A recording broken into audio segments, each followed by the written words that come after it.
अंजनगाव सुरजी तालुक्यातील सरपंच सेवा संघाच्या वतीनं दिनांक 9 डिसेंबर रोजी घडलेल्या मस्साजोग तालुका केज जिल्हा बीड येथील आदर्श सरपंच संतोष देशमुख यांची भरदिवसा अपहरण करून निर्घृण हत्या केल्याची दुर्दैवी घटना बीड जिल्ह्यात घडली. असलेला पोलिसांचा बेजबाबदारपणा आणि आरोपी सोबत असलेले लागेबांधे यामुळे निष्पाप जीव गेला असल्याची माहिती ग्रामस्थांनी दिली.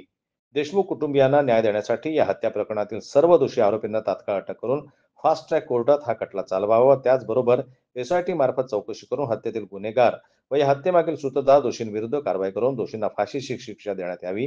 तसेच राज्यातील सरपंचांवर होणारे हल्ले लक्षात घेता स्वसंरक्षणासाठी सरपंचांना शस्त्र परवाने देण्यात यावे.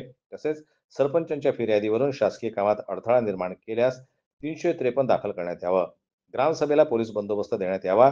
मयत सरपंच संतोष देशमुख यांच्या कुटुंबांना सरकारकडून 50 लाखाची मदत जाहीर करावी, अशा मागणीचे निवेदन सरपंच सेवा महासंघाचे संस्थापक अध्यक्ष आदर्श माजी सरपंच पुरुषोत्तम घोगरे यांच्या नेतृत्वाखाली निवेदन देण्यात आलं.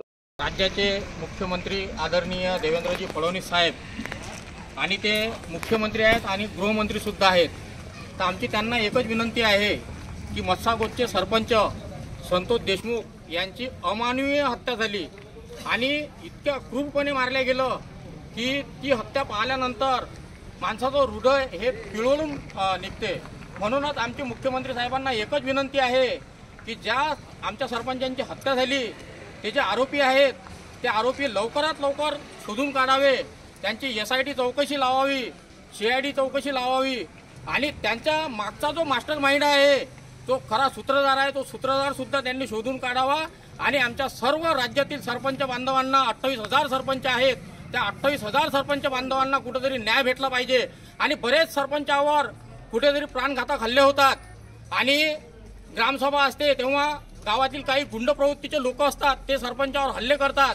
हे हल्ले कुठं थांबले पाहिजे आणि ग्रामसभांना पोलिसांचं संरक्षण भेटलं पाहिजे. तसेच सरपंचांना शासकीय कामात जेव्हा आपण शासकीय काम करतो तेव्हा अडथळा निर्माण झाल्यानंतर 353 हा गुन्हा आपण दाखल करू शकत नाही.